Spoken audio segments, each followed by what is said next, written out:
the Dirty Sports Podcast. I said, welcome to the Dirty Sports Podcast with Andy, Ruther, and Joe Prano. Welcome to the Dirty Sports Podcast. Welcome to the Dirty Sports Podcast. I'm your host, Andy Ruther, coming to you live from Cincinnati, Ohio, with my co-host from Eugene, Oregon, Joey No Chill Prano. Hello, Andy. Morning. Morning. Eugene, Oregon. That's right. Home of the Ducks.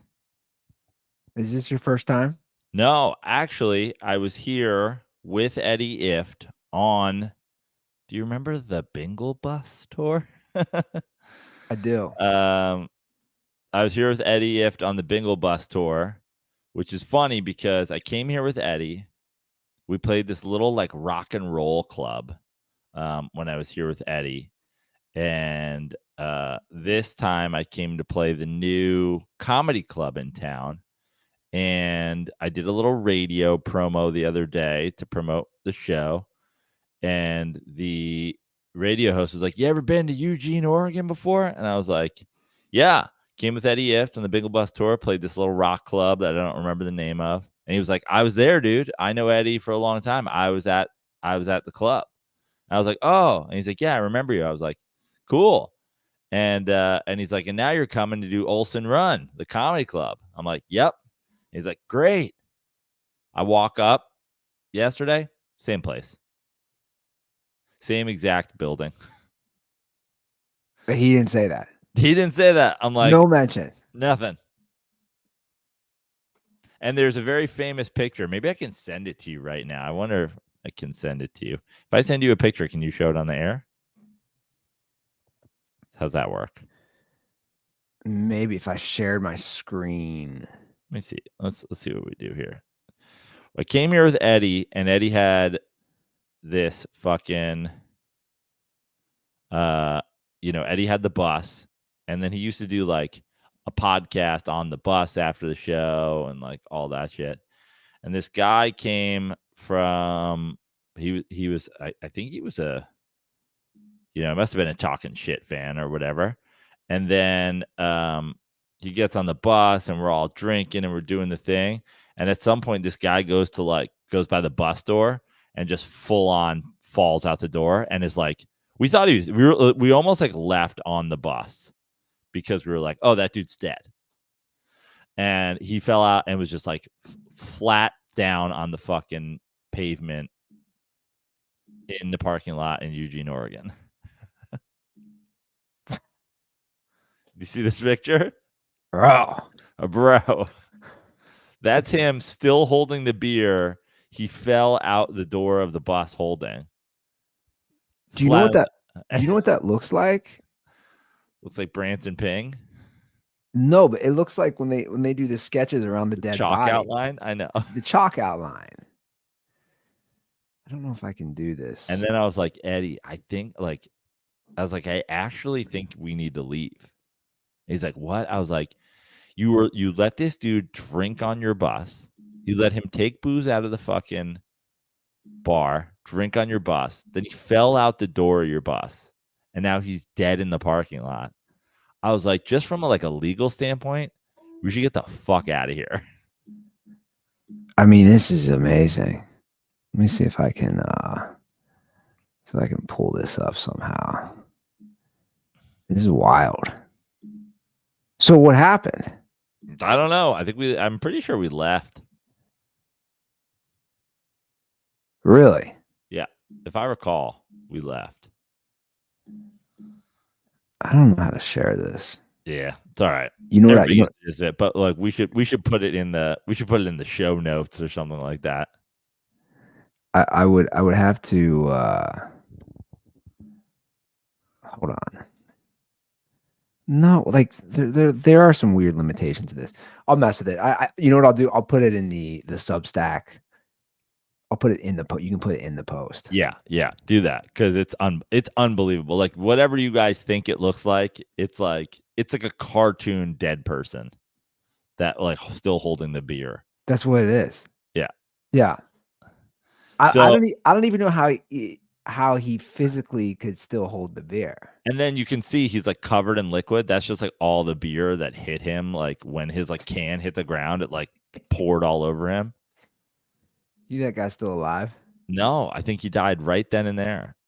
And that was the last time I was in Eugene and we got out of town. We also like cartoon drove away. Like the tires were like spinning and smoke was coming out before we like wheeled away. Whatever happened to that bus? I think Eddie sold it to somebody for like way less than he paid for it. I mean, that's got to go down as one of the worst investments of all time. Of my time. That's the worst investments of my time for sure. The 24-hour Bingle fucking show and me doing blow on camera and drinking Fireball and going on fucking tour. And I was like, just kidding. I'm just going to do talking shit again in 15 different versions. No, but not even that. I'm saying there is great potential. The thought of going around the country with a bus that you could do podcasts has amazing potential. But he didn't do it. No. He was always like, why do we need... The hardest part is getting these guests here. But I'm friends with Rogan, so why don't I just pull up to Rogan's house in the bus? He'll get in. And then like he never went. Never went to Rogan's, never went to Doug Stanhope's. But I'm not even talking about those guys. I'm talking like the thought of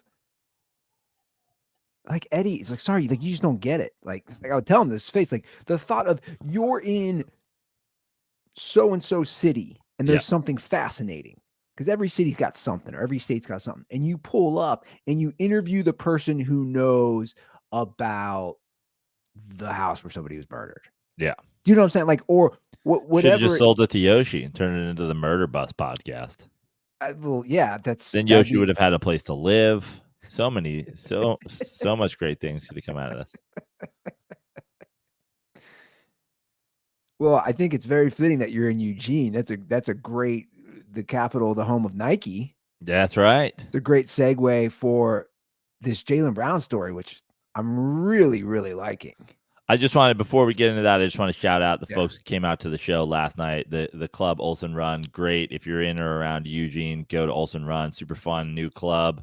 Shout out, a couple dirt balls were there, but I especially want to shout out the great Austin O'Neill, longtime listener to the show. I gotta think that he has like the greatest east to west / north to south divide for seeing me in shows. He saw me in Eugene and in Key West. As far as crisscrossing the country goes, I think he's seen you in the East Coast too. Yeah. Like New York area. Right. But you go far, literally he saw me in the southernmost part of the United States on the East Coast. And then he saw me in Eugene. And I was just like, man,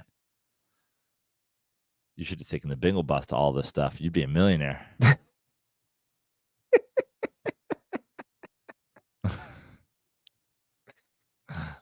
But shout out to Austin and everybody who came. But yes, good segue it is the home of Nike. It's the home of Nike. And we got a little Nike drama this week with Jaylen Brown. At least that's what Jaylen Brown's saying. Yep. So the Olympics, Joe, I have forgotten, but they are basically here. They're starting in August, right? August. Yep. And so they're already starting exhibition games. Team USA start Friday, July 26th is the opening ceremony.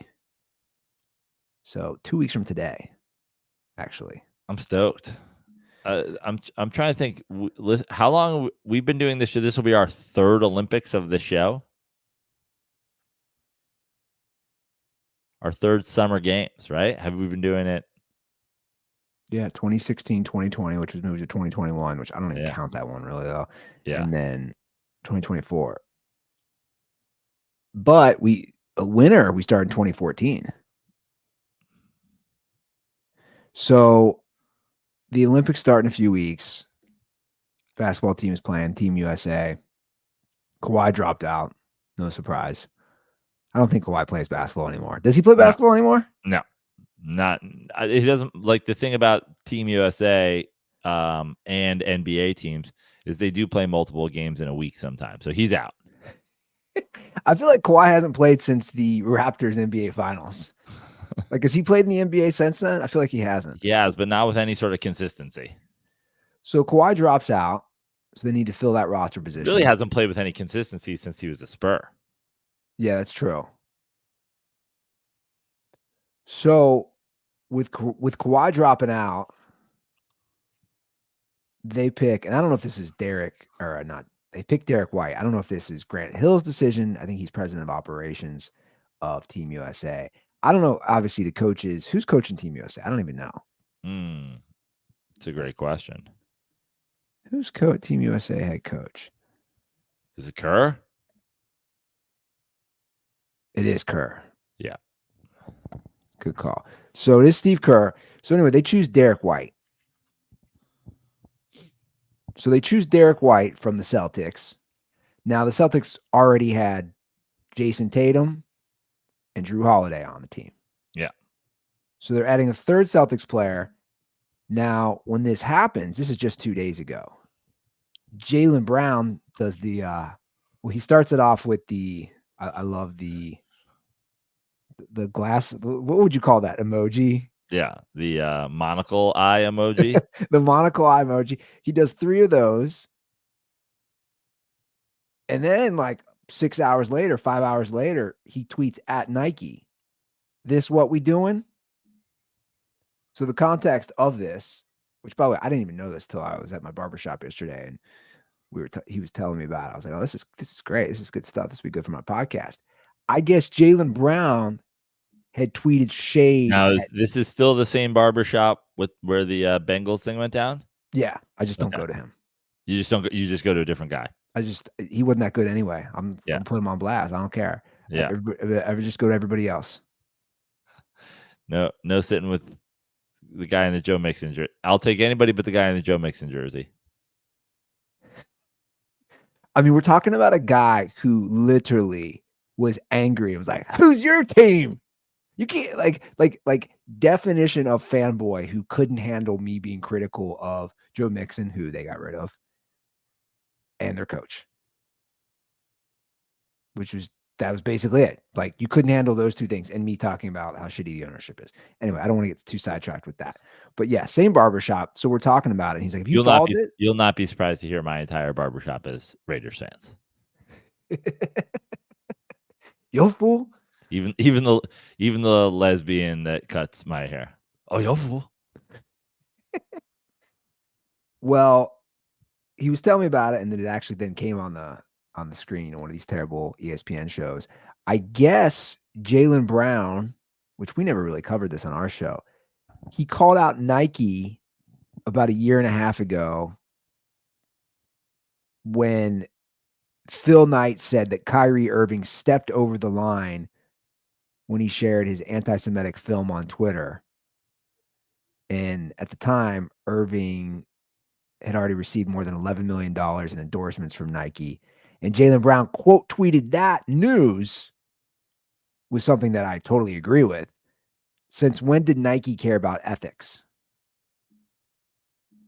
So he called out Nike for that. He's never been a Nike guy, clearly. He's been an Adidas guy going back to, I think, whenever he could get endorsements. But he thinks because Nike has a partnership with Team USA, that the money, we all know money basically is what calls all the shots in this country. That's why he wasn't chosen. Instead, they chose Derek White. So you have 3 Celtics, but you don't have the Eastern Conference Finals and the NBA Finals MVP. You've chosen 3 of his teammates. Mm-hmm. And sus.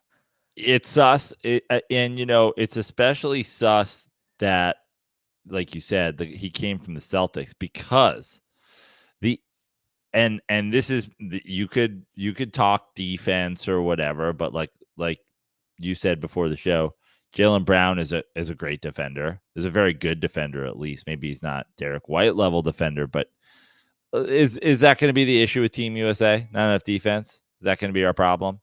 I don't think so. But I was obviously very shocked and, I'd say arguably even a little bit appalled that Jalen Brunson wasn't on Team USA, who is a Nike guy, and Drew Holiday, who is a Celtic, is on the team. Now, that's where you could say, right? Oh, they needed defense, right? We need to go. We had to go with the defensive point guard because we're all offense. But then that guy stays on the team. Another spot opens up, and now you don't just go again. Jalen Brunson, a Nike guy. You don't just go with another Nike guy, but you go with another Celtic. Not only do I think that they might be specifically not choosing Jaylen Brown, I think they might have chose Derek White specifically to piss off Jaylen Brown. Interesting. It's not just like we can't have Jaylen Brown. He's an Adidas guy who's been critical of us. They're like, let's take his teammate and not him. So there is a history. Because Tyrese Halliburton and Jaylen Brunson are other guards who were Nike guys, who were Team USA dudes on the run up. I'd argue both, better players. And so if you're hiding behind this defense thing, it's really your only hope. But like, this is the dream team of sorts. Like, is this going to be your issue? If the USA doesn't win gold and you tell me it's because of fucking defense, you have huge. Steve Kerr should kill himself. Well, there is a history which I also find very interesting. So in 2016, during those Olympics, Nike strategically placed non-Nike athletes in the back of the team photos or covered their shoes to give the perception that Team USA was all Nike athletes. This is stupid.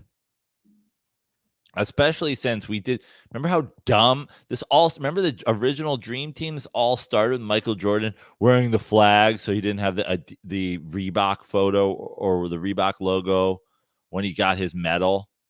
And you're like, is this some sort of Nike angry response to like that whole thing? Like, why is Nike doing this? Well, look, we don't know for sure. No, they're just all in the back of the photo.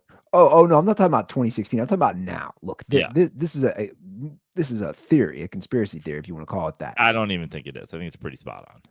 You think they definitely did not choose Jaylen Brown because he's been critical of Nike? Yes. And Nike sponsors the team. Yeah. Because you could also say, oh, we went Tyrese Halliburton because, we already had two Celtics. Well, he's on the team. Do you know Halliburton? Yeah, so this is the roster. I'll just do the roster. That's ludicrous, by the way. He's on over Jaylen Brunson again. But my point is, we could have gone whoever. And the idea of saying we didn't choose Jaylen Brown because we already had two Celtics guys is that would have been more reasonable. So then, to go with another Celtic who's definitely not a star. Like, Derek White's the only I agree. Star. So this is your squad. I have it pulled up on the screen. You have Bam Adebayo, Devin Booker, Steph Curry, Anthony Davis, Kevin Durant, Anthony Edwards, Joel Embiid, which apparently there's controversy there that he decided to play for Team USA. Yeah. Tyrese Halliburton, Drew Holiday, LeBron James, Jason Tatum, and then you're right, Derek White. I mean, he doesn't even. He's not the star. He's the only one without a blue jersey. I would say the only two guys who are not the stars of their team are him and Drew Holiday. I was gonna say, him and Holiday.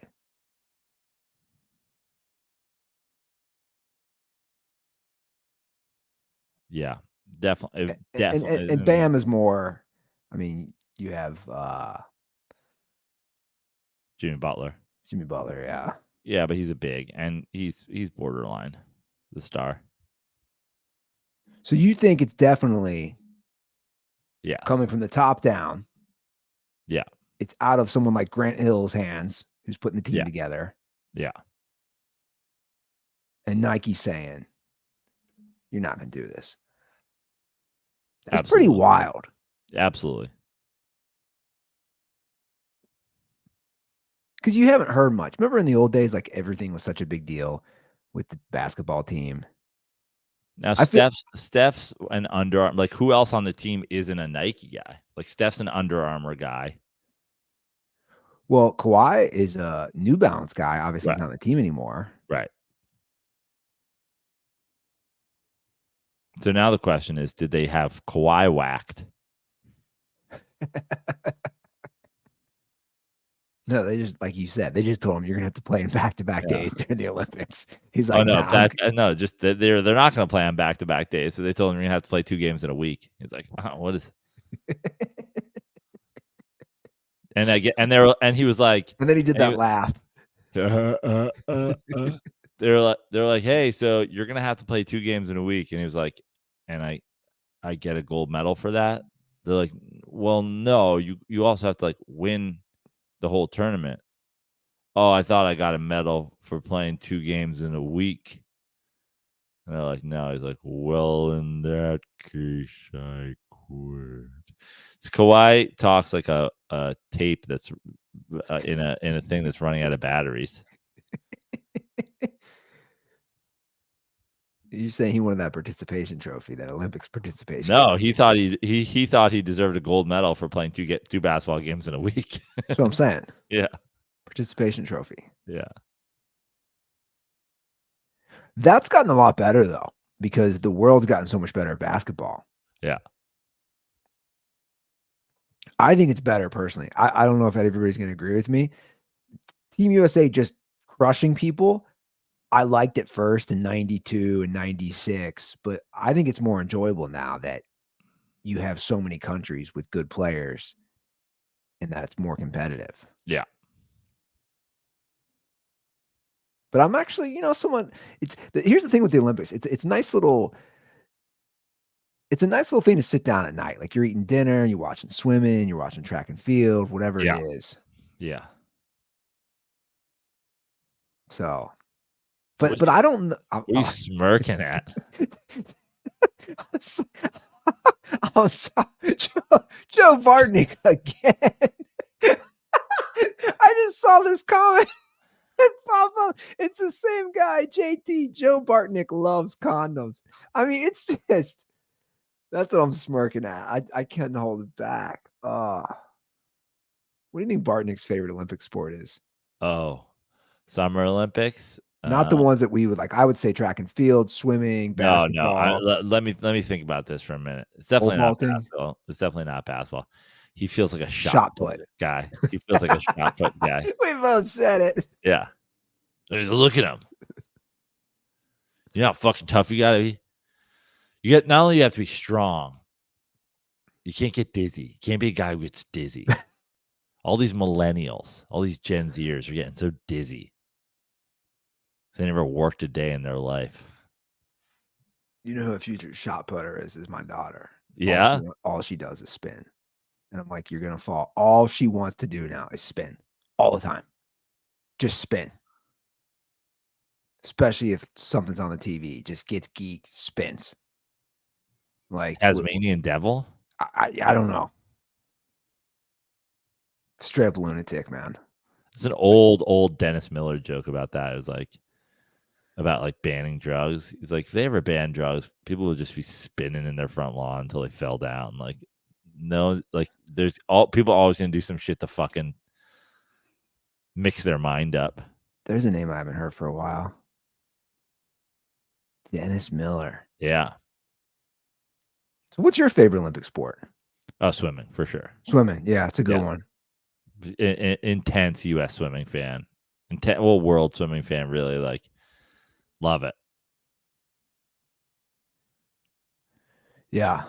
By the way, this we gotta go back to this. This YouTuber's out of control. JT coming back with, wait, Ruther has a kid? You miss a few years of the show, you miss a lifetime, bro.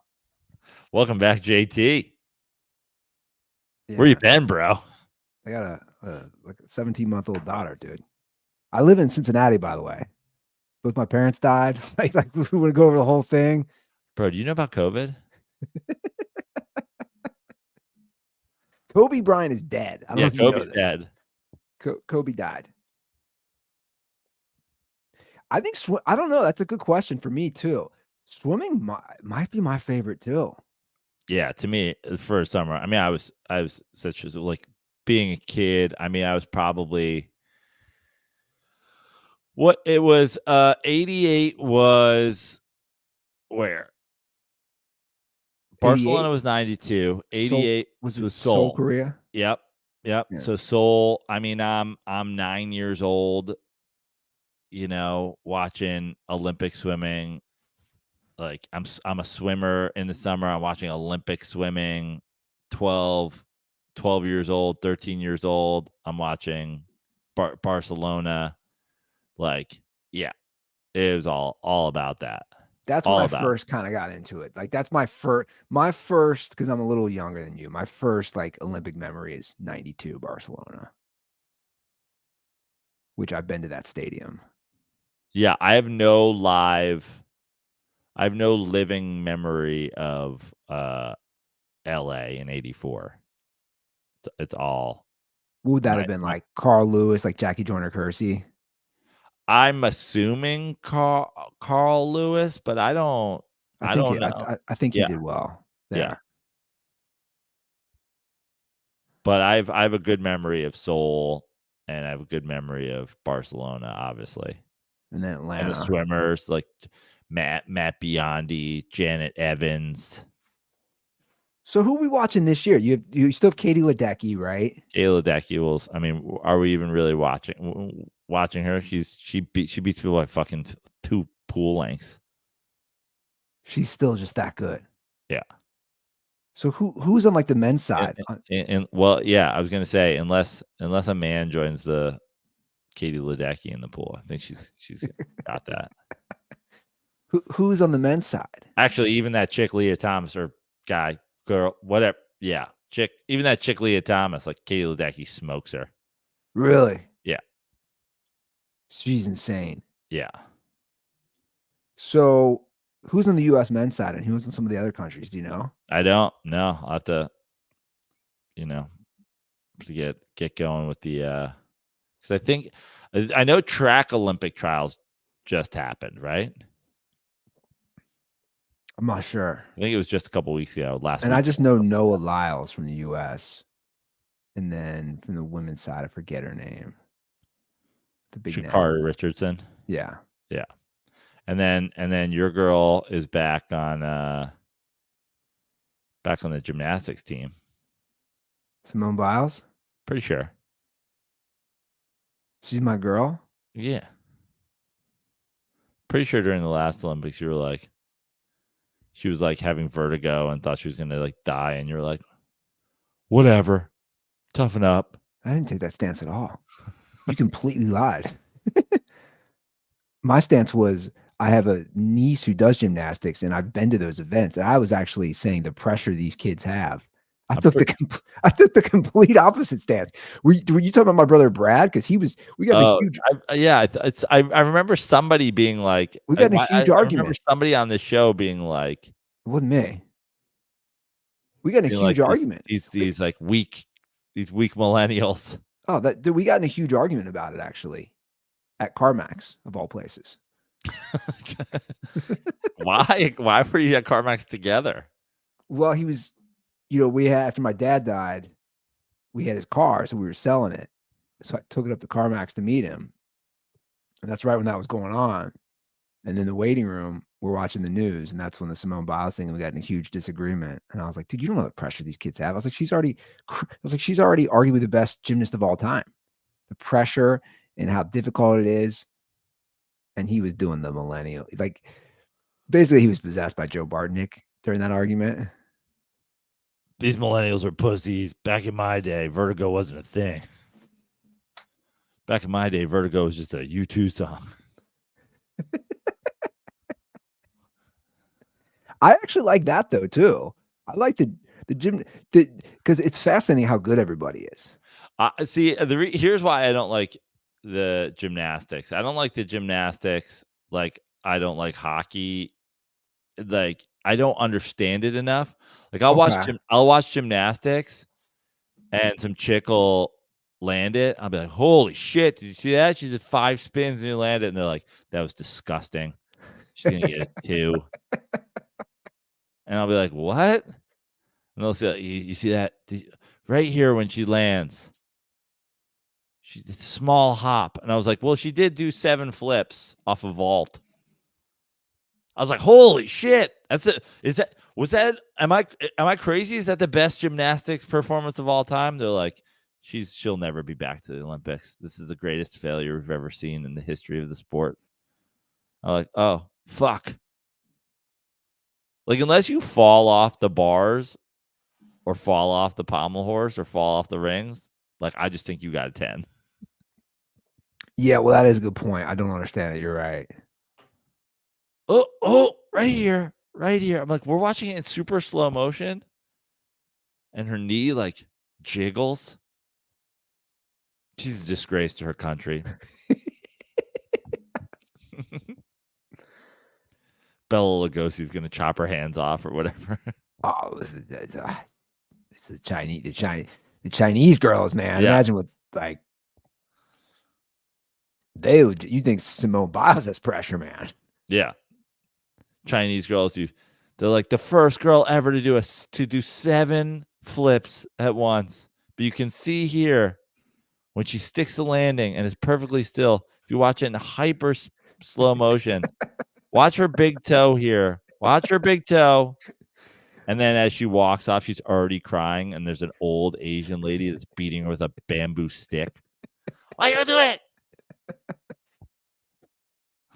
Yeah, that's where the pressure is. I'm curious who the commentators are. So I went to NBC.com. Oh, Snoop's coming back. Remember when he did that Olympics? I heard Alex Cooper is going to be an Olympic. Guest commentators: Kelly Clarkson, Snoop Dogg, Jimmy Fallon, Peyton Manning, Alex Cooper, Leslie Jones are some of the ones. Leslie Jones.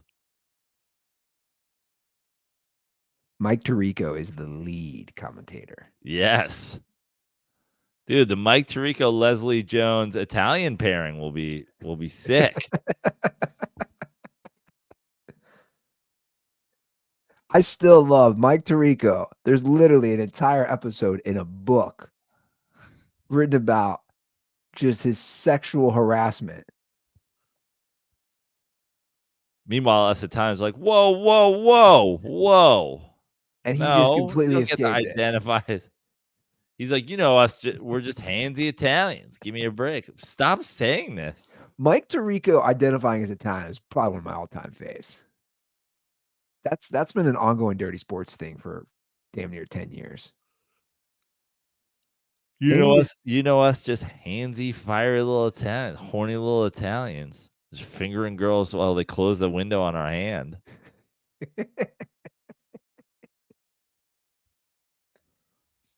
I mean, I assume he's going to be covering all the Italian events. Yeah. It's me, Tirico. You know what he'll probably be covering too? Look at me doing a little natural segue. Not when you stop it in the middle to call it out. That's what we'll be covering too. The new NBA rights deal, because NBC is going to get a chunk of that. Hell yeah. So it's official.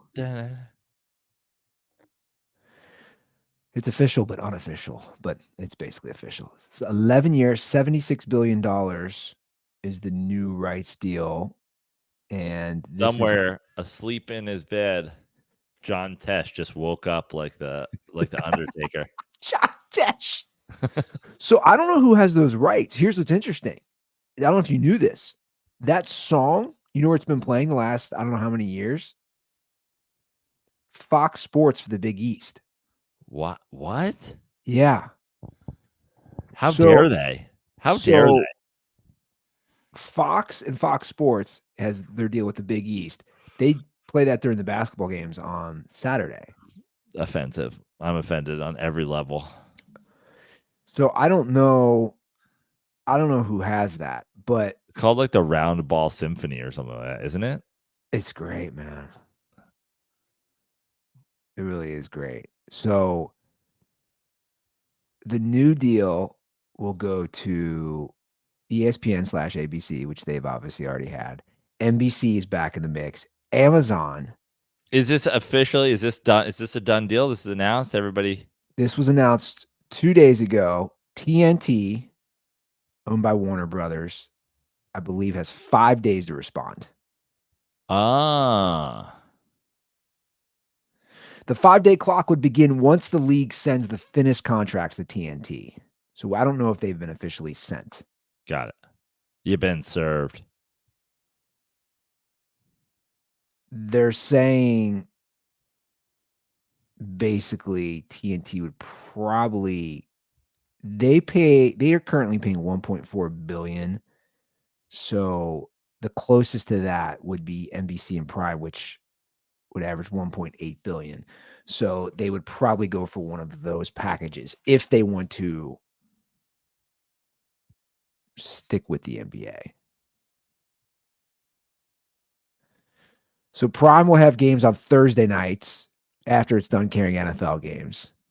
NBC would start having games on Sunday nights as well after the NFL ends. Wait, so there's multiple deals happening simultaneously, and TNT has the chance to like dive in and just take one of the packages.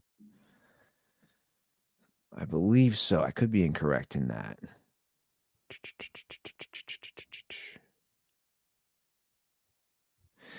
Okay, TNT, which has been part of the broadcasting since the 80s, has 5 days to match one of the deals. Correct. So they have to match one of the deals. So they were paying 1.4 before for what they had. Correct. And now the lowest deal is 1.8. So Correct. if they wanted to slip in and have any sort of NBA portion, the best chance would be to match the $1.8 billion deal Per year. per year. Correct. I wish I was going this broke. That's all I want, Andy. So everything obviously went up. I'm hearing this destitute Oregon town. The only thing remaining is this comedy club because there's just tumbleweeds. It's just old. You ever go to one of those old West ghost towns that you drive past on the way to Vegas? That's what it is ever since Nike here went broke. And now the NBA is going broke. Just sad world we live in. Well, the NBA is not going broke, and you know who else is not going to be going broke are the players. In short term, this deal would mean that the league salary cap will rise 10% annually. And it's projected that guys like SGA and Luka Doncic. Is it Doncic? Doncic. Let's just go with Luka since I can't pronounce anything.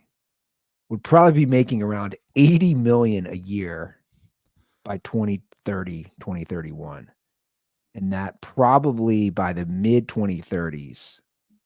So about 10 years from now, players will probably be making 100 million a year max deals. 100 million a year.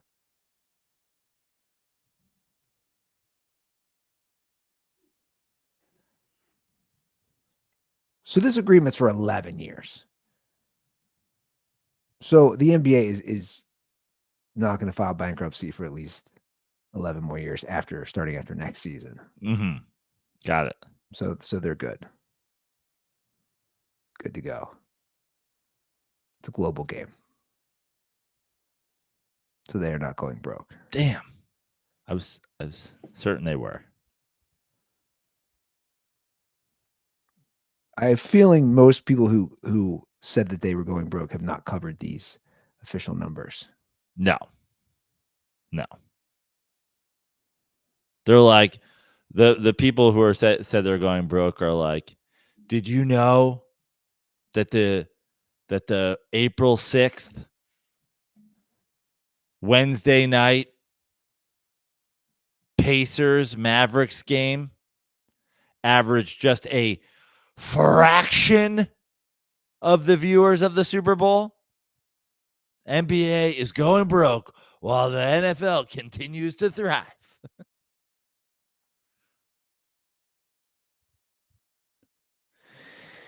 Yeah, it's pretty ridiculous. I mean, I just fuck, man. These guys are making so much money. Everybody's making so much money. But I've also read that they're obviously, I know he said he's going to retire. They're gonna all go after Charles Barkley, and they might be able to get the crew. I've seen some things on that. Interesting. So stay tuned. How great would that be if it was just the whole crew and they went over to NBC? Well, somebody needs to do something with ESPN because that crew is atrocious. Yeah. By the way, listen to this perspective. This is kind of fascinating. When NBC and Turner agreed to a $2.6 billion 4-year deal, which started for the 98-99 season, the salary cap was $30 million per team. And the average salary was $2.5 million per player. Wow. The average salary this season exceeded $10 million per player. So are you telling me that this TV deal is essentially all that matters when it comes to NBA's finances? Same for the NFL for the most part. Same for Major League Baseball. It's all about the TV deals, man.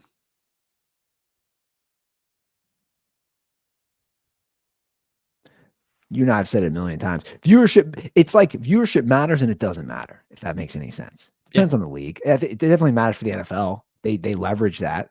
Why wouldn't you? You know, I started watching Receiver. They can leverage that stuff. Did that already start? Yeah, it came out this week. I'm about almost 2 episodes in. Who are the receivers? Devontae Adams, Justin Jefferson, George Kittle, Amon-Ra St. Brown. Much better than quarterback already. Okay. You have interesting guys. It's pretty fascinating because Justin Jefferson's on that rookie deal. He lives in basically.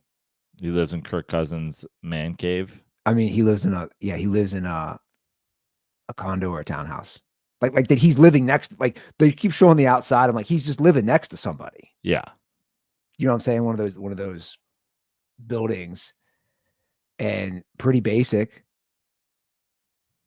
Which I find like really fascinating because he's arguably the best receiver in the game, but tons of jewelry. He's like my girlfriend laughed because she's been watching it with me.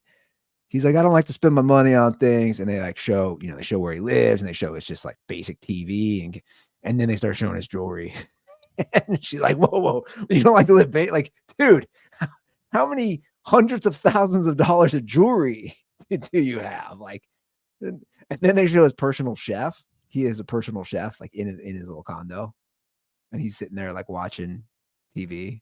He's like, "Yo, is that ready yet?" By the way, the condo that he rents, the guy who owns the entire condo complex, is the last man on the Miami Heat bench. He's just like, yeah, I own this whole neighborhood. Didn't you know? I get $46 million. Who are you? He's like, oh, I was a one-time MAC player of the year.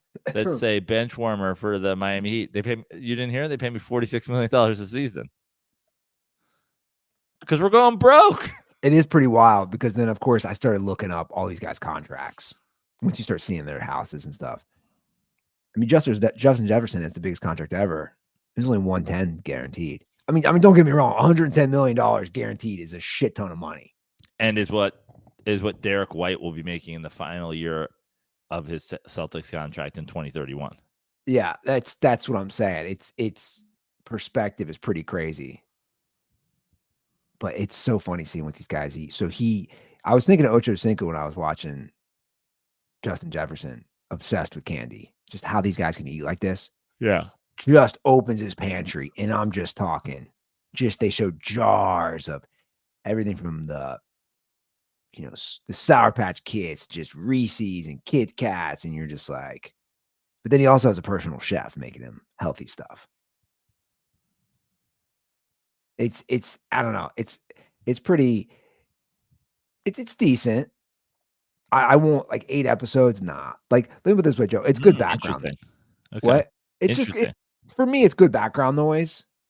Like I was diving into the Jaylen Brown story last night when this was in the background. I'm not like paying attention to every little thing. And a lot of it doesn't surprise me. Like George Kittle is who you think he is. I didn't know. The gritty thing is interesting. I didn't know Justin Jefferson is. I know obviously Jamar Chase does that. A lot of guys do that. I thought that was an LSU thing that those guys all did. They're giving Jamar Chase or they're giving Justin Jefferson like full credit to making that a thing. Like his parents are very involved in the show, and his mom was saying you got to do a dance. Like your touchdown celebrations are weak, and that he brought that from. It was a thing down in New Orleans that he started doing in LSU. I mean, again, so they're claiming. I don't know if other like Jamar Chase would like. Yeah, that's not true. It was an LSU thing. We were all doing it. But here's something interesting about Justin Jefferson. I didn't know. He was a 0-star high school. Wow. Recruit. 0. Who's your top receiver now? I mean, it's probably Justin Jefferson. Right? Yeah. When healthy. Yeah. Look what he was able to do with Kirk Cousins. So that dick bag, of course, is getting some airtime again. Oh, Kirk Cousins? Yeah, just because he's a quarterback. So again, this is last season. Yeah. And then they show, you'll like this if you watch it. My girlfriend was calling this out too. We were laughing. They open up with Devontae Adams. He's having his kid's birthday party in Las Vegas at some badass house that he owns. And it's all his little girls, like preschool classmates. And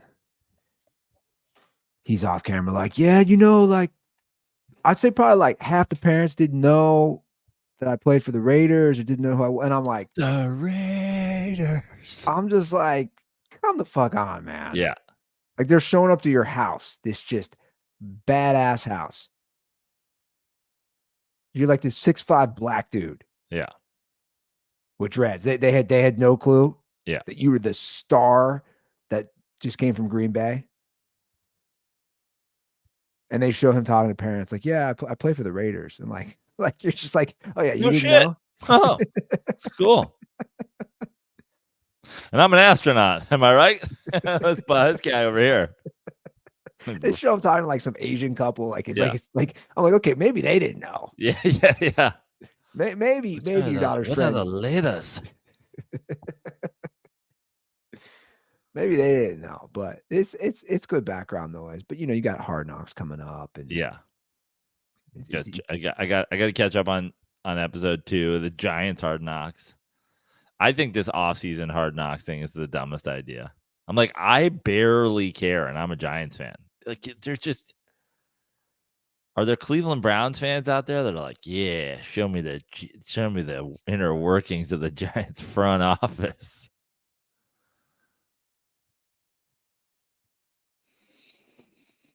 This is where I would wonder what the numbers are, the viewership.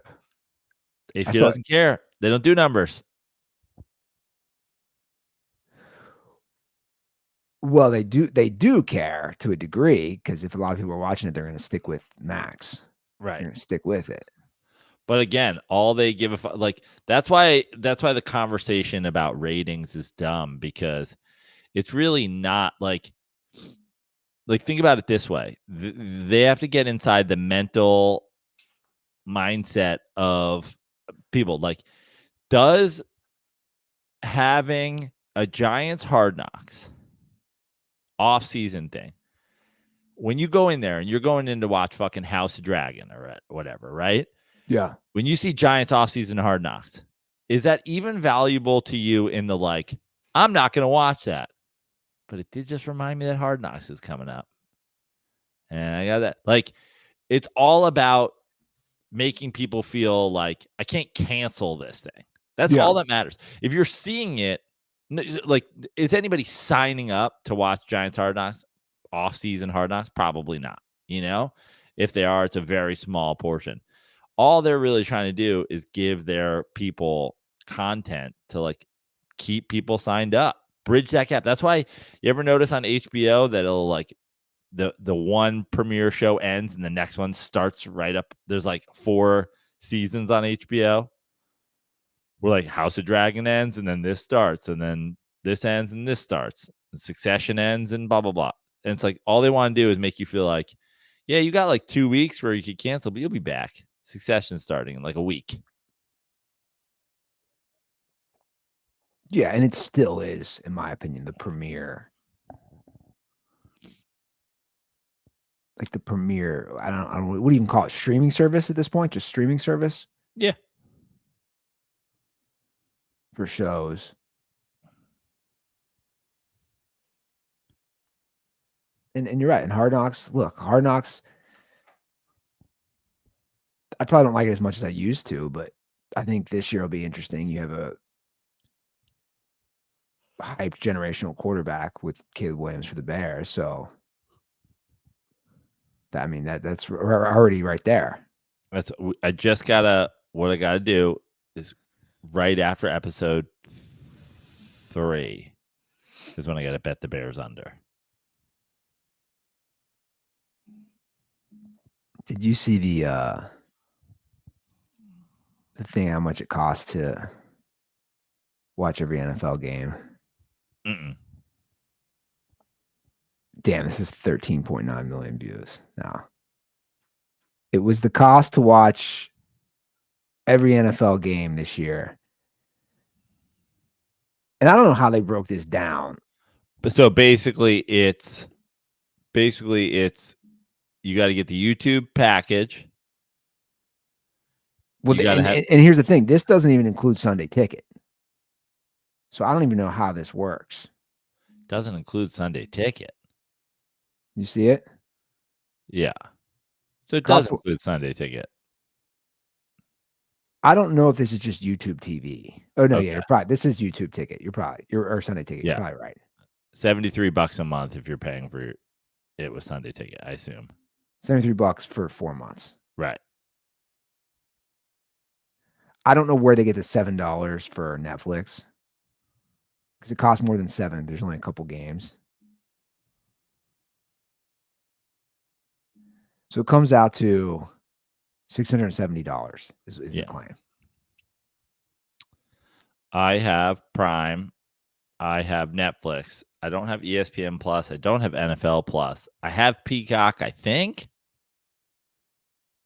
via somebody's whatever. I think the only thing I pay for there, I think the only one of these I pay for is Prime myself. But so let's say 6. But by the way, I don't think this is accurate because like I have YouTube TV, which includes all the games that are going to be on CBS and Fox. Yeah. And ESPN. And NBC Sports and Sunday Night Football, Monday Night Football. So, it's the idiots underneath these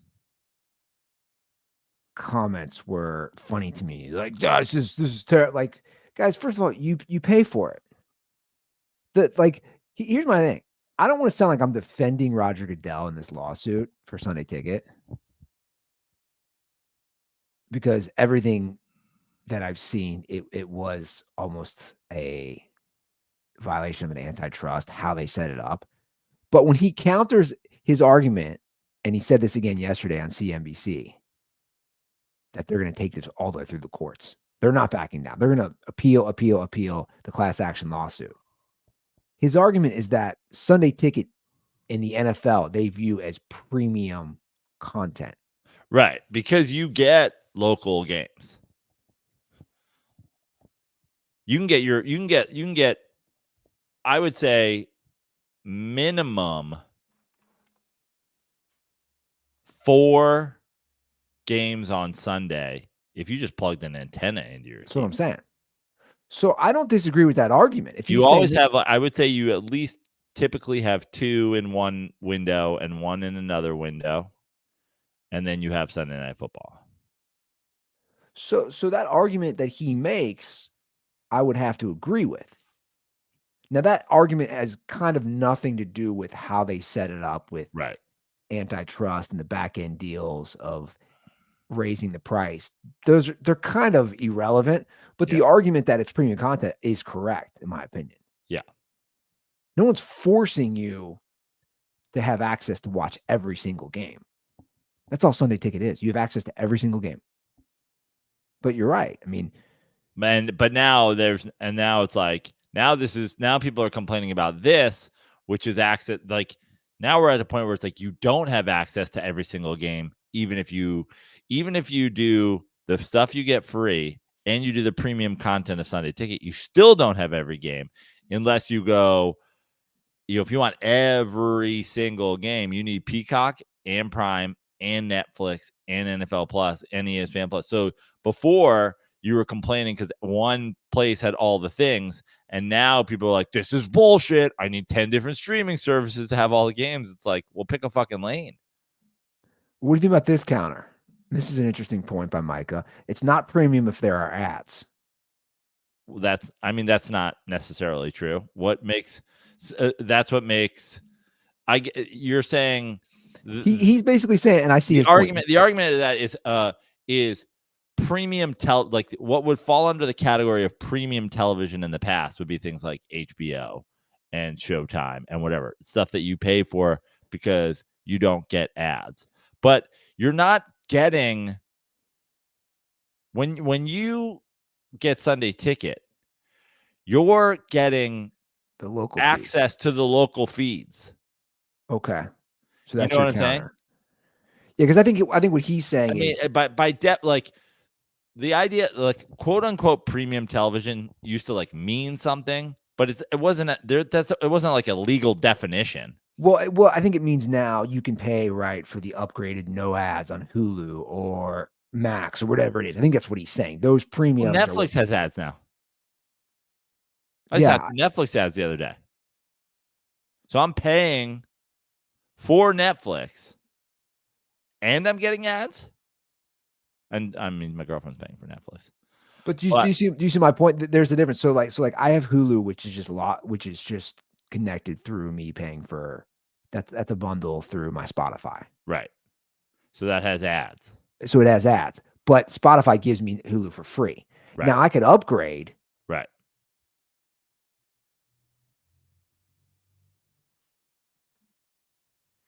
But I'm paying, the royal eye, our household. Our household is paying specifically for Netflix. And we have ads. Yeah. Like the world, there was a time prior to streaming, there was a time where it's like, if you're paying for TV, the reason you're doing it is because you're paying to not have ads. But like HBO, Showtime back in the day, Cinemax, whatever, premium television. But then we got to a whole point where when it came to streaming, you would be paying for something and still getting ads. And then, of course, the whole time you weren't paying for a premium version of the NFL. You were just paying for someone else's local access. And by the way, it's not that the reason it was a satellite before, the reason DirecTV, I don't know if you're old enough to remember this, but like there was a time where you had the kind of the rich kid down the block who would have a satellite dish, a non-DirecTV satellite dish, and it's like, oh, we can go get, we're paying to go get we can point the dish and get, like, let's say you're in New York, you're like, we're going to get the Philadelphia feed today. We'll watch the Mets game on the Philly channel. We're going to point our dish over that way. And what you were paying for is the ability to tune into somebody else's local market. That's essentially what I'm not, by the way, I'm not defending the NFL holding people over the fire for the price of it because they're like, you can't get it anywhere else. Sure. No, and I'm the same way. I want everybody to understand. I'm not. There's a few different discussions that we're actually having. We're debating whether this is premium. We're also debating whether these prices are fair.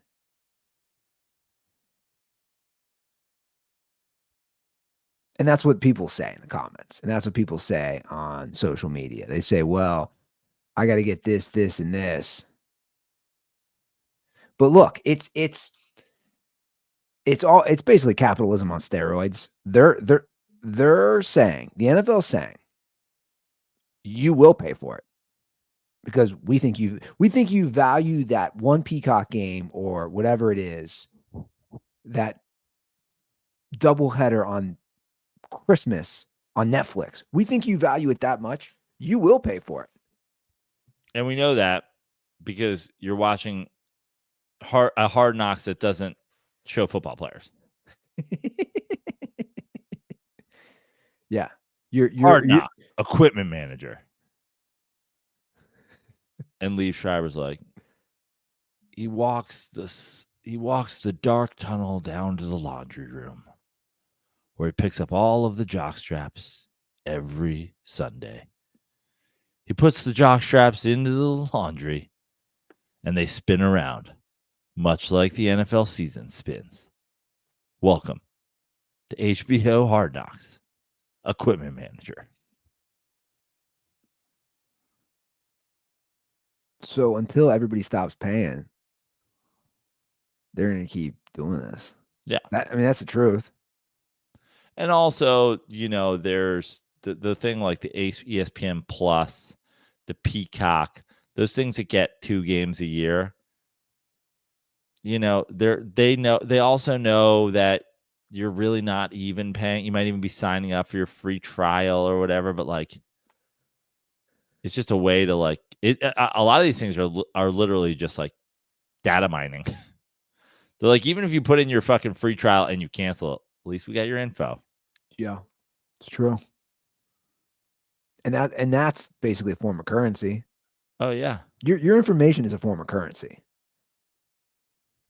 It's so valuable.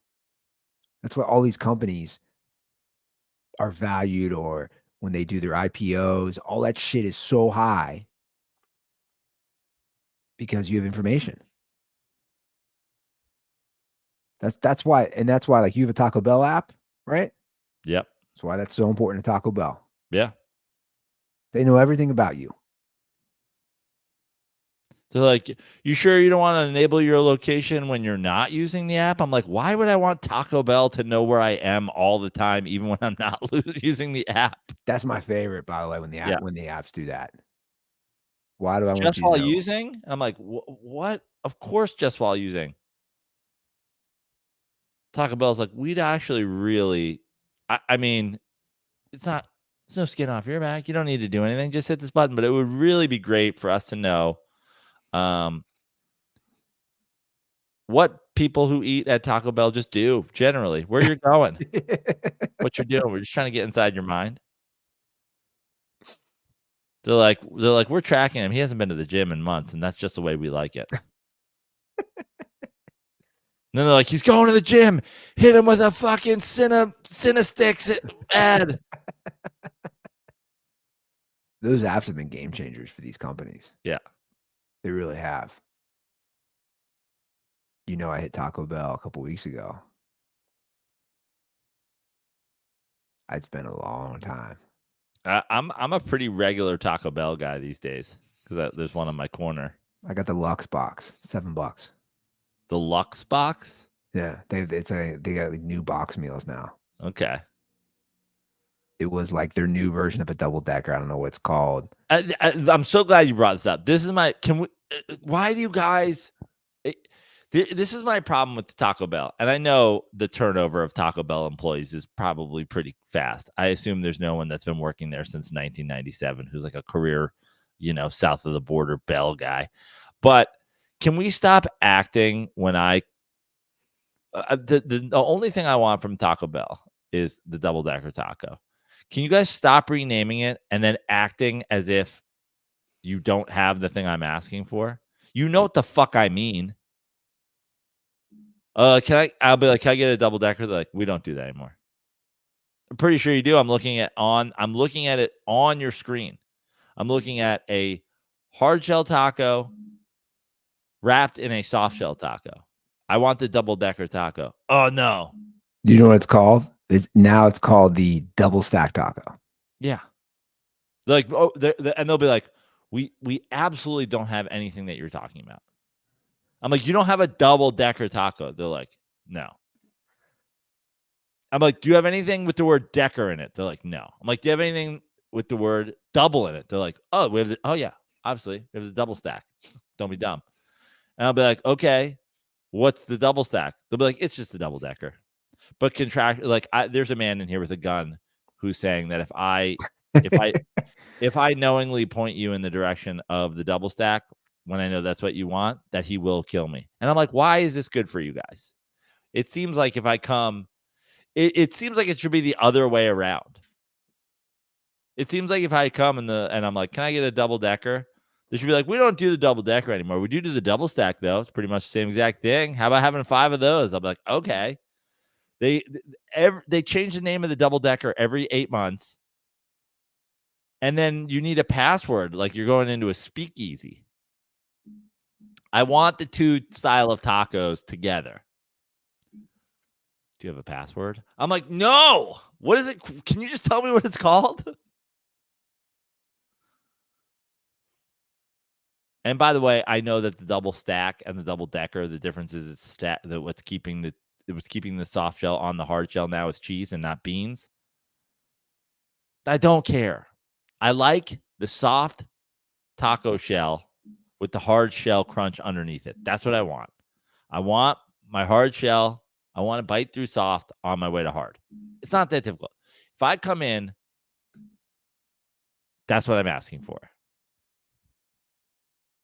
Sir, you're going to have to go around back. There's a small door. You're going to knock. If they ask you if you're a cop, say no. You're going to go downstairs. You'll follow the red lights down the dark hallway. Then you'll have to solve a Rubik's Cube. I just want the double decker. And they'll be like, you've been here. You've been at the drive-thru for 45 minutes. Are you talking about the double stack? You motherfucker. Give me the fucking double stack. Well, this gave me time during your Taco Bell rant. I'm looking at the comments. An all-time dirty sports story at the Copa America tournament and no mention yet. And then I forgot I did see this, but I didn't click on it. I believe he's talking about one of the players going into the stands, or did multiple go in the stands to fight, like Malice in the Palace. This is how little we cover soccer.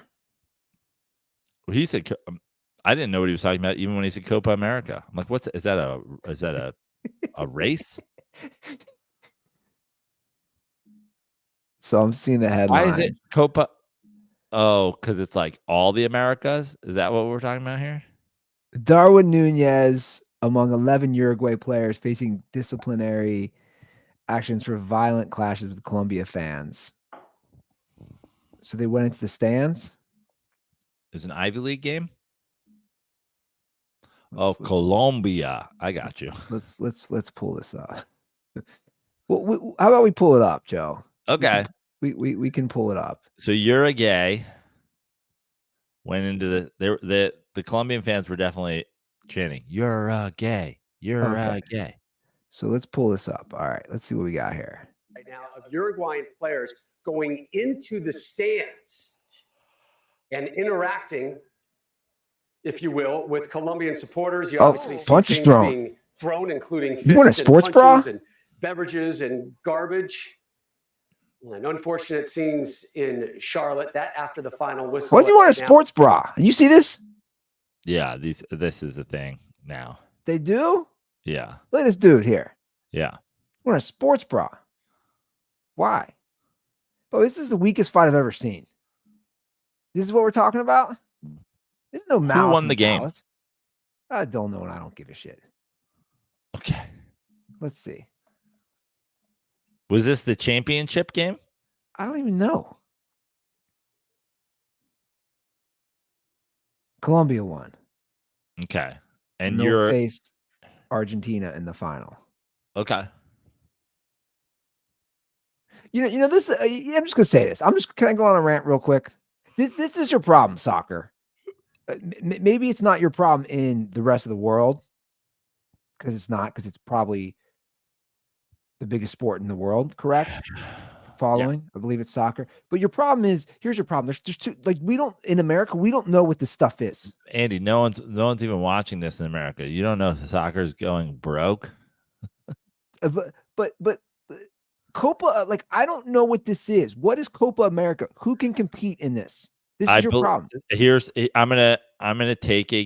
my educated guess. So there's a Euros, like Euro 2020, whatever, and it's all the national teams in Europe, and then this is Copa America. So I'm assuming this is everybody from North and South America in a tournament. The national teams through the Americas. And I knew this was in the States. I believe this was Charlotte. Yeah. But here's my thing. There's just too many of these. Copa America, is there CONCACAF or whatever? What the fuck's that one? Yeah. Maybe it's the same thing. No, is that something with the United States, Mexico, Canada? I just, you're not helping your marketing. There's too much going on here. And then I know the U.S. coach got fired because the American team sucked, because they always suck.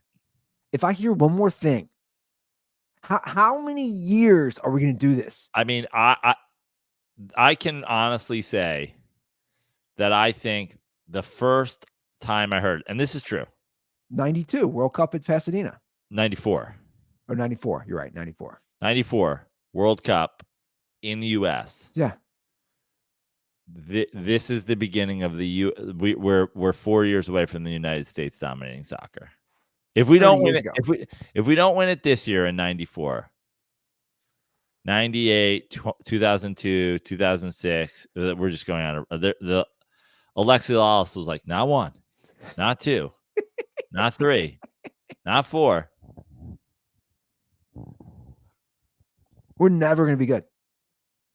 And I don't really care, but why would we be? Andy, you can make $100 million being an NBA player.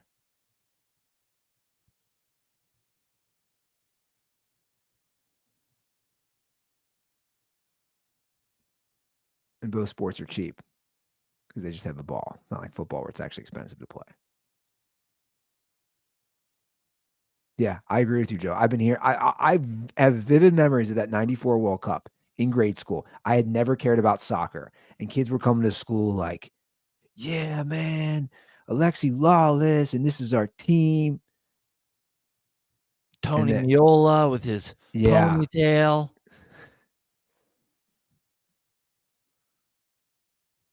Again, I can remember games were in Pasadena.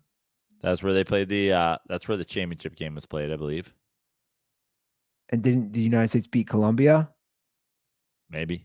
Or no? The Colombians, somebody missed a shot. Championship game. Was it played there? I know the women's game was played. The famous take your shirt off game was played in Pasadena. That was 2000. Yeah, the Rose Bowl.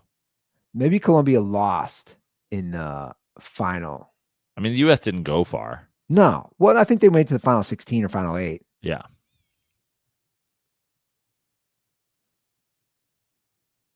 I don't know. This is the beginning of American dominance in soccer. American dominance in soccer starts now. Do you remember the hype around Freddie Adu? More like Freddie Adon't, am I right? Yeah. Do you remember the hype around him? Yeah. It's just like Felipe Lopez and Freddie Adu are in a bar somewhere going like, man, we had it all. Great call. Felipe Lopez, who's been like a million baseball players named Felipe Lopez, I feel like. Yeah. Has there ever been anything more overhyped for this long? For this long? No. United States soccer. U.S. men's.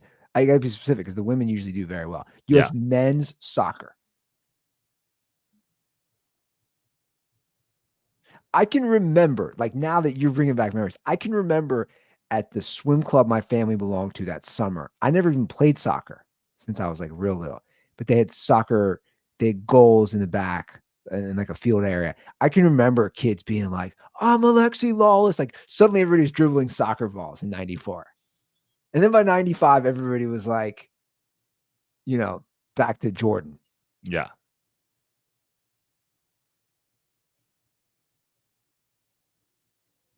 And that fight was weak. That was, unless I'm missing, I'm sure there's other angles.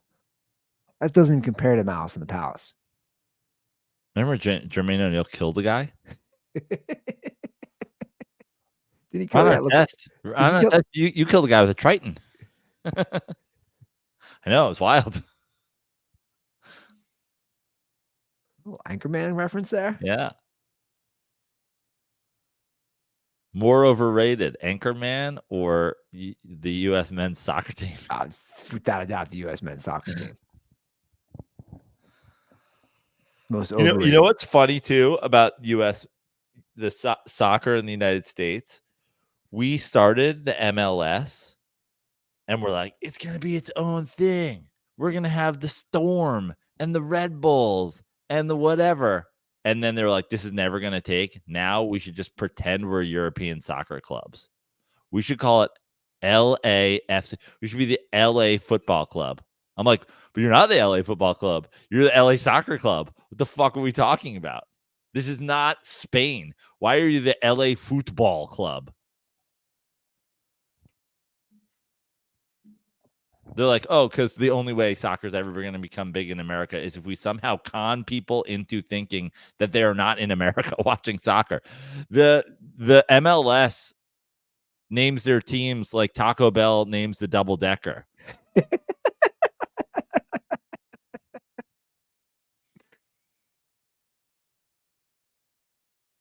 Can I get that? Can I get a little LA Galaxy? Like, we don't have an LA Galaxy. Are you sure? Like, we have are you talking about the LA Football Club?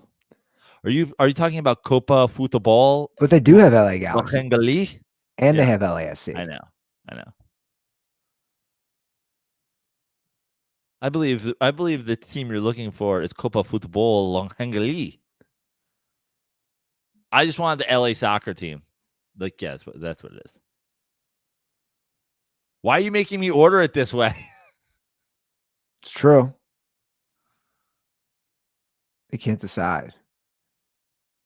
Everybody says, they have a term gender fluid. They're name fluid. What are you? Are you soccer or are you football? Yeah. I forgot to mention this real quick. Roger Goodell said yesterday there has been a tremendous amount of interest in private equity ownership of teams. And if the league would allow this, the initial limit would be a 10% private equity ownership of a team.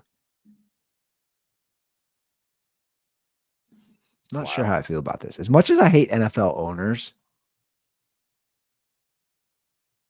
do I really want a private equity company having a say in my team? Probably not. Well, it's only 10%, so they won't have say, right? I guess it's more just a money grab. Well, my computer just alerted me it's going to power down soon if I don't plug in. Hold on. Okay. You plug in. I don't know how I feel about that, though. I know it's only 10%, but then 10% turns into 20. 20% turns into 30%. And this has come from a guy who shits on NFL owners. But at least it's just one family or one guy you got to deal with. Once you start bringing in these different firms, then it's all about money. It's all about money. And you could argue a lot of it's about money now, and it is. But when you bring in private equity, it's just about bottom line. That would be my concern. That it's just bottom line, how much money do we make? Because you could argue a lot of NFL teams still actually care about winning. You got all that, right? I did not. I'm just playing with you.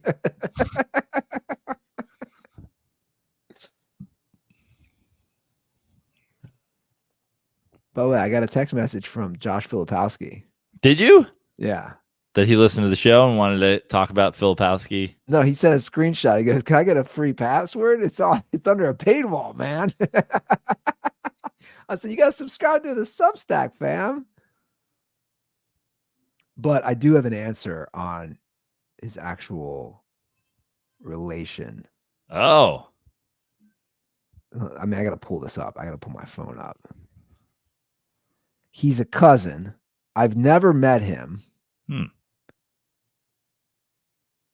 But have met, he has a twin brother, met his twin brother, Matt, at family events.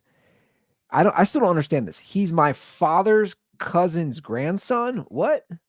Okay. I gotcha. My grandfather and his great grandfather were brothers. What?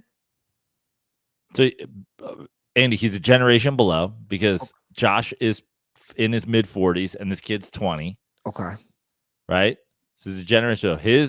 Josh's grandfather and his great grandfather were brothers. Gotcha. So Josh's dad and his grandfather are cousins. And then Josh gave he started giving me sports analysis. He said all his noise I don't think is good for him. I have not followed. This was this week after a couple. He said he's now 0 for 7 from 3 with just 4 points in 2 summer league games. And then he made a joke. I said this is wild. Then he goes, what, you never had a crush on your babysitter and then asked her to prom? LOL.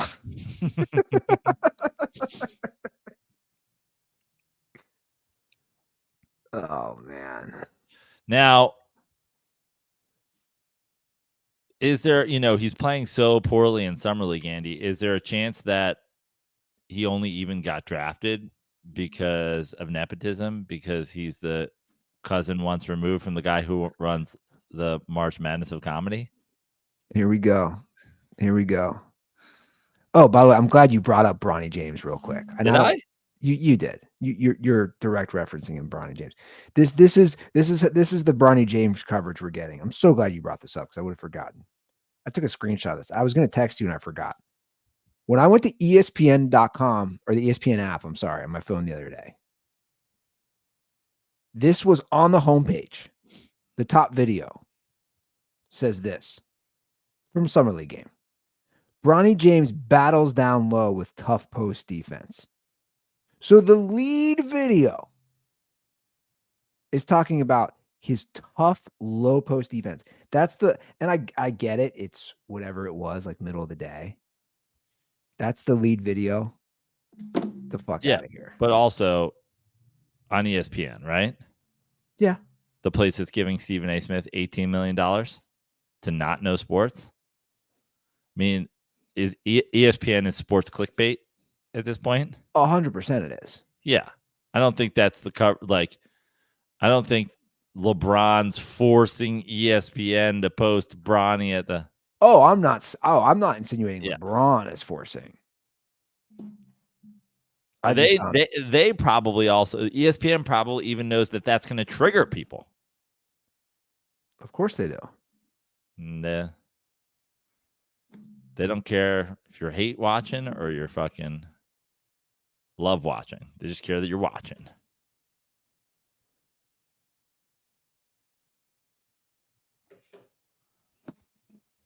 Yeah. It's true. All right, let's wrap this up. You're in Oregon. You enjoy. Thanks. I think I missed breakfast. Yeah, I think I missed breakfast. But sorry, when was breakfast? No, it's all right. It was like, these things. They're like, oh, breakfast is from 6 a.m. to 6:15 a.m. The sun won't be up, but the waffle machine will be working for that 15-minute window. I hope you're prepared to stand in the line with 14 other people. I always think of an old bit Andrew Slater used to do about the breakfast. I don't know if you ever heard this bit. It's pretty funny. How he'd say, "Oh yeah, me and my wife were poor, so we just show up to like he used like Days Inn or Comfort Inn. We don't actually stay there. We just know it's free breakfast. Like we're driving through, just like Yeah. we're like, oh, where are you in town from? Oh no, I don't actually stay here. I know that you guys have free breakfast from 9 to 10 a.m. Lachlan used to do a great joke about there's a hotel motel chain or whatever called the Sleep Inn. Yeah. And he'd be like, I stay at the Sleep Inn. They're like, we have breakfast from 5 to 7 a.m. He's like, the name of your fucking hotel should be the Get the Fuck Up. You're gonna miss breakfast. I can't sleep in at all. That's funny. Well, we'll get you out of here. 310-359-8365. That is our hotline. Give us a shout. If you're one of the dirtballs that did not make it out in Eugene last night because you worked during the week, I'll be at the McDonald Theater tonight opening for Adam Carolla. He opened for me last night. Carolla opened for you? Yeah, Carolla. He popped into the That's funny. Yeah, he popped in and did a little time before me. I'll open for him tonight on the at the McDonald Theater, and then tomorrow I'll be opening for him at Snoqualmie Casino outside of Seattle. End of next week, I hop on a plane to New York. I'll be doing shows in and around New York City. I'll be at the Stand on the 22nd for their Great Frantic show. I'll be at the Great Poxabog Golf Course Comedy at Pox in the Hamptons on Wednesday, July 24th. And then Friday, July 26th through Sunday, July 28th, I'll be at Yonkers Comedy Club in Yonkers. Come and check me out, or just stay in tune at Joe Prano on Instagram or joeprano.com for more shows. Word. And you know what? If you missed that, you can see Joe live at joeprano.com. Forgot to put that up. Yeah, there you go. There you go. Nice and big. If you guys want to hear more about Taco Bell, I did like half an episode. Did you? On the Andy Ruther show 2 episodes ago. It's all coming together. I've been waiting for the Andy Ruther full episode Taco Bell thing for a decade. I broke down my Taco Bell Lux Box order on episode 8, which then was a segue into Karen's and Anderson, a Karen going off about the lack of hot sauce packets from a Taco Bell at the local Taco Bell where I live, which then was a whole thing. Have you ever had Taco Bell breakfast, by the way? Maybe. I can't remember. So I don't know what it is with this Taco Bell speakeasy thing that they're trying to do. But if you go to Taco Bell, you can get Taco Bell breakfast, which is actually pretty good. So I had a bit on that in the Andy Ruther show, which you're not going to like. What? I basically allude that if you're eating Taco Bell, I said the only time you can ever eat Taco Bell is when it's dark. The sun can't be up. Is when it's dark out, or you have a hangover and it's early in the morning. If you eat Taco Bell like for a normal meal, I basically call you a serial killer. Got it. Well, I mean, the truth is the Taco Bell breakfast is pretty much the hangover meal. And that's what I was alluding to. But if you go to Taco Bell, if you go into a Taco Bell, which I know people haven't done a lot recently, I'm sure it's mostly drive-thrus. But if you go in, they got the sauce packets out, right? They got like medium, mild, whatever. And you can just grab however many you want and you put it in your bag. But if you go there for breakfast, they have breakfast salsa. But you got to ask for it. If you don't ask for it, they don't even tell you it exists. You got to be like, yo, psst, over here. But you got to stand in the corner in like a fucking trench coat with like a little fedora on, and dark sunglasses. Then you pull them down. You go, Can I get some of the breakfast salsa with a double decker? And they're like, I don't know what you're talking about with either of those things. Double stack. Can I get a double stack breakfast taco? Breakfast salsa? He's like, come around back. I'll leave it in a box under the dumpster. And you're like, why? Just give me the breakfast salsa. Offer it to me. Would you like breakfast salsa with your breakfast order? Yes, I would. Why are you guys hoarding it? They selling it on the black market? Well, let's wrap it up on that. Thank you guys for watching. Thank you guys for listening. We'll see you guys on Monday. Have a lovely weekend. And as always, stay dirty.